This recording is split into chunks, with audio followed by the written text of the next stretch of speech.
헤어진 여자친구를 스토킹해오다 결국 살해한 혐의로 한 명문대생이 구속됐습니다. 범행을 저지른 후에는 자살로 위장까지 하려고 했다는데요. 네, 이승훈 기자가 나와 있습니다. 보도 내용을 보니까 처음에 국과수에서도 타살 흔적을 발견하지 못했다고 하는데 이 사건의 진실이 밝혀진 이유가 뭡니까? 네, DNA 검사하고 또 결정적으로 사진 한 장이 역할을 했습니다. 숨진 여학생도 피의자인 남학생과 같은 학교에 다니고 있었다고 하는데요. 네. 학과에서 수석을 할 정도로 성실한 학생이었다고 합니다.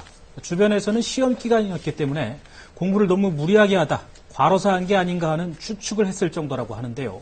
하지만 피해자 사망 석 달 만에 사건의 전모가 밝혀지게 됩니다. 서울의 한 명문 사립대에 다니던 여대생 김모 씨가 숨진 채 발견된 건 지난해 12월 8일로 거슬러 갑니다. 오후 3시가 넘은 시각 학교 주변 원룸촌에서 옆방 학생이 숨진 것 같다는 한 학생의 다급한 신고 전화가 걸려왔습니다. 20대 여자분이 침대에 반드시 누운 채로 사망했는데 이미 돌아가셔갖고 사후 방지까지 있었고요. 얼굴 입에서 출혈 핑크빛 거품이 있어갖고 발견 당시 목 주변이 휴대전화 충전기 선에 감긴 채 누워 있었던 김 씨. 겉보기에는 스스로 목숨을 끊은 것처럼 보였는데요. 국과수의 감식에서도 뚜렷한 타살의 흔적은 발견되지 않았습니다. 자살이나 타살은 단정할 수 없기 때문에 수사로서 규명하라고 이렇게 부검 결과가 나온 상태였습니다. 하지만 김 씨의 방 어디에서도 유서는 발견되지 않았고 주변 사람들도 그녀가 스스로 목숨을 끊을 이유가 없다고 입을 모았습니다. 공부 잘하고 이쁘고 그런 애. 알바도 열심히 하고 공부도 열심히 하고. 학과에서 수석을 놓치지 않을 정도로 매사에 성실했다는 김 씨. 주변에서는 김 씨가 기말고사 기간에 너무 무리해서 공부를 하다 과로로 숨진 게 아니냐는 추측만 구성할 뿐이었습니다.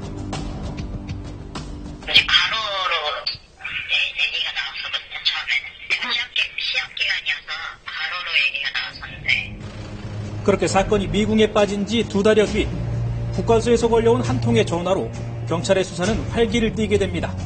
숨진 여학생의 손톱 밑에서 한 남성의 DNA가 발견된 겁니다. 2월 14일 DNA 결과가 발신됐어요. 맨 처음에 남성형으로 나왔다가 우리가 또 다시 DNA를 다시 채취해야거든요. 구강 3샘플을. 경찰은 이번 사건을 자살이나 과로사가 아닌 타살로 결론 내고 주변 남성들을 상대로 DNA를 대조하기 시작했습니다. 그리고 보름 정도가 지난 3월 2일 숨진 김 씨의 전 남자친구였던 대학생 이모 씨가 DNA 손톱 밑에서 발견된 DNA와 일치하는 것으로 나오면서 수사는 급진전됩니다. 사건의 유력한 용의자로 지목된 전 남자친구 이 씨. 하지만 이 씨는 경찰 조사에서 관련 혐의를 모두 부인합니다. 여학생이 몸에서 발견된 DNA도 서로 다투는 과정에서 생긴 상처일 뿐이라고 주장했습니다. 급물살을 탄 경찰의 수사는 이 씨가 혐의를 강하게 부인하면서 다시 한번 난항에 빠지게 됩니다.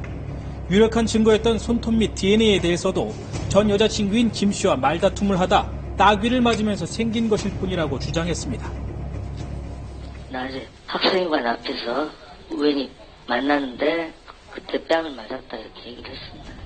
사건 당일 어디에 있었냐는 경찰의 질문에 이 씨는 부산에 가 있었다고 했습니다. 그 증거로 부산 광안대교에서 혼자 찍은 사진까지 휴대전화에 보관하고 있었는데요.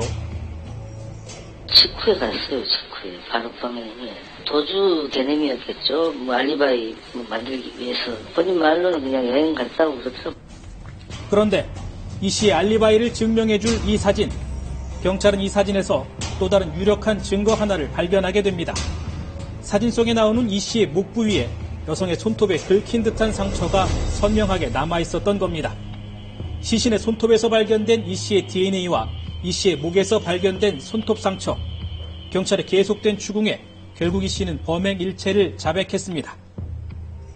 마지막에는 자백하고 우발로 일단은 본인 진술이 있었고 그렇기 때문에. 피의자 이 씨는 왜 전 여자친구를 살해하게 된 걸까? 캠퍼스 커플이었던 둘 사이를 같은 과에서는 모르는 사람이 없었다고 합니다. 학교 내에서 사귄 거여서 선배들을 좀 알고 있고 그랬습니다. 죽었다고 소식을 들었을 때도 아직 그 전 학생이랑 사귀고 있는 건 줄 알아가지고. 재작년부터 교제를 시작해 1년여를 만난 뒤 지난해 10월 두 사람은 헤어졌다는데요. 하지만 이 씨는 이후에도 김 씨 주변을 맴돌며 다시 만나줄 것을 요구해 왔다고 합니다. 10월 정도 했었는데 한 2달 동안 계속 만나자고 나타나고 그랬습니다. 계속 갑자기 집에 가는데 불쑥 나타나고 그랬어요. 그러던 지난해 12월 김 씨에게 새 남자친구가 생겼다는 사실을 안 이 씨는 기말고사를 치르고 돌아오는 김 씨를 기다렸다 자취방까지 따라갔다는데요. 방까지 따라온 이 씨를 향해 김 씨가 소리를 지르겠다며 나가줄 것을 요구하자 이에 격분해 목을 졸라 살해한 것으로 조사됐습니다. 그리고 김 씨의 목에 휴대전화 충전선을 감아 자살로 위장을 하였던 것으로 경찰은 보고 있습니다. 아무 자살 수사 혼선을 주기 위해서 이렇게 목에 묶어놨잖아요. 목에 핸드폰 충전기 줄을. 사건이 알려지고 난 뒤 두 사람을 알던 주변 학생들의 충격은 컸습니다. 그냥 다들 놀랬죠. 남자친구 여자친구인데 그랬던 것 같은데. 처음 봤을 때는 그 애인지도 몰랐어요. 오래전에 사건이 있으니까 지금 이제 와서 터질 저 생각도 못했고. 연인과의 이별을 받아들이지 못한 대학생. 빗나간 사랑은 결국 돌이킬 수 없는 비극으로 이어지고 말았습니다.